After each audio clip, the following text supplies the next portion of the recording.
what you want, what you want.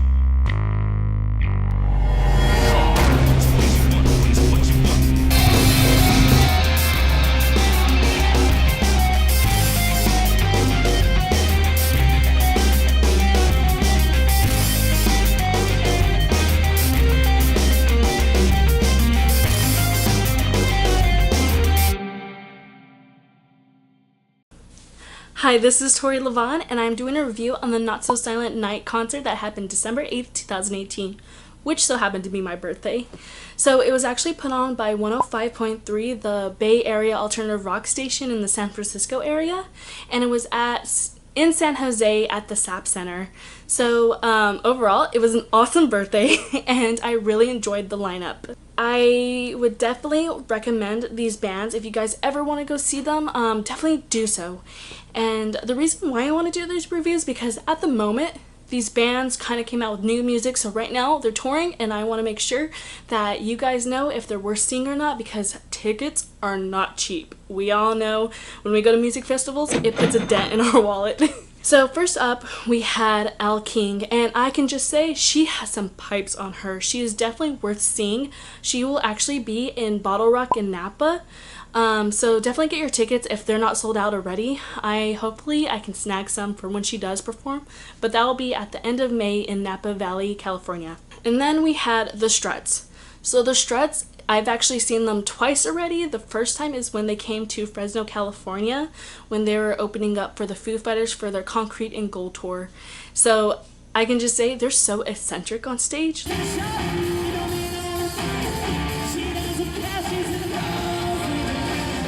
Like, I love their outfits.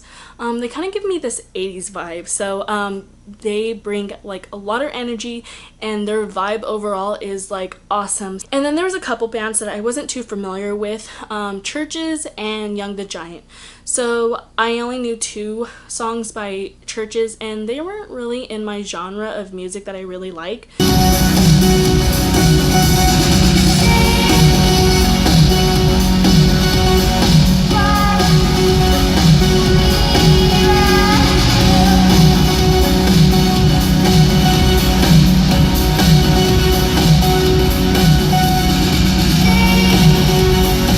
They fit well with the other bands during the lineup. They are a whole different category on their own, but it was still cool to see them and know who they were.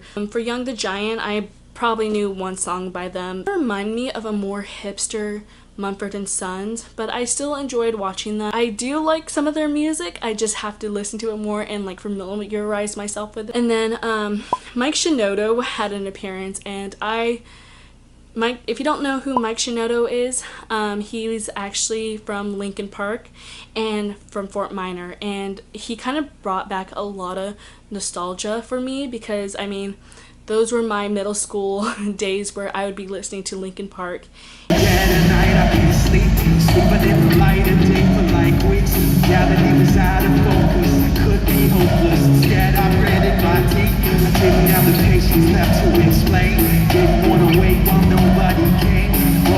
And I really loved his performance. He just came out with a new song with K-Flay, Making Up As I Go, and so he performed that, and you know, I love his work that he's doing now. He's independently making his own music, and I recently found out he's making a song with Sir Sly, and I can't wait till that drops because I will be listening to that.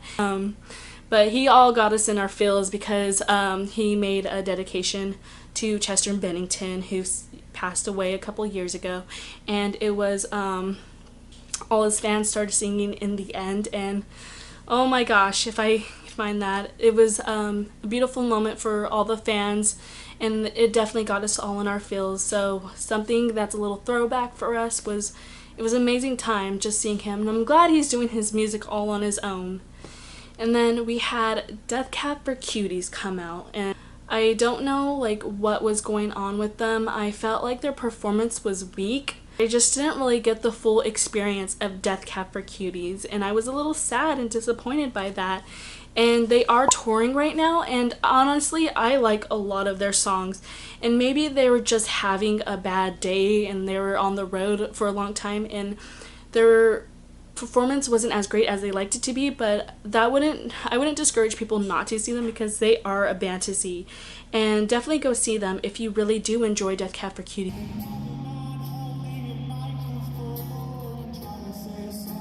And then we had Bastille come out, and that's probably the main reason I wanted to go to this show, is because Bastille was coming and I really like Bastille. Every time they come out with a new album, there's always one song you just love of them. Dan from Bastille is an awesome performer. I really regret buying my tickets really late because he got down on the floor going through the crowd, and I wish I got a selfie with Dan.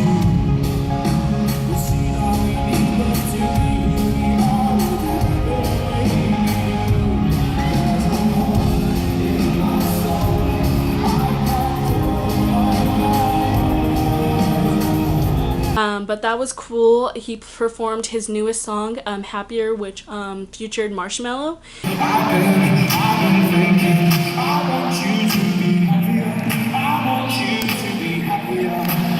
And if you haven't seen that music video, it'll make you cry. Basically, it's about a girl who loses her dog. After that, Florence and the Machine came on, and Florence is such a beautiful person altogether. She was all about love, peace, and chicken grease the whole time. She came out with her song Hunger last year, and that song is very touching. I know it means something else to her, and I can only feel what it means, but I loved it overall, and I really enjoyed like her voice and like her whole performance. She was very jumpy.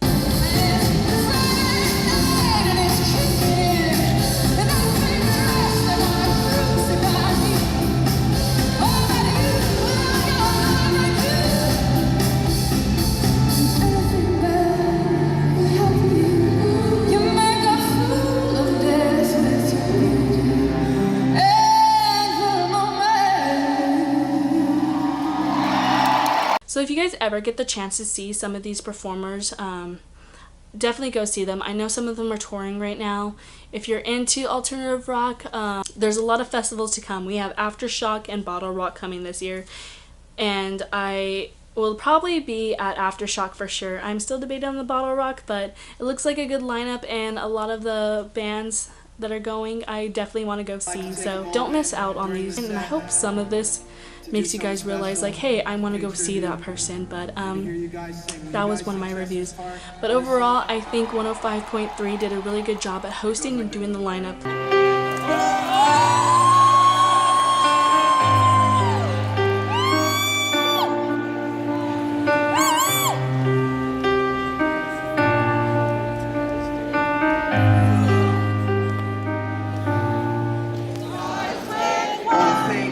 Don't know why, doesn't even matter how hard you try. Keep that in mind, I designed this rhyme to explain in due time. Time is a valuable thing, watch it fly by as the pendulum swings. Watch it count down to the end of the day, the clock takes life away. Didn't look out below, watch the time go right out the window. Trying to hold on, and didn't even know I wasted it all just to watch you go. I kept everything inside, and even though I tried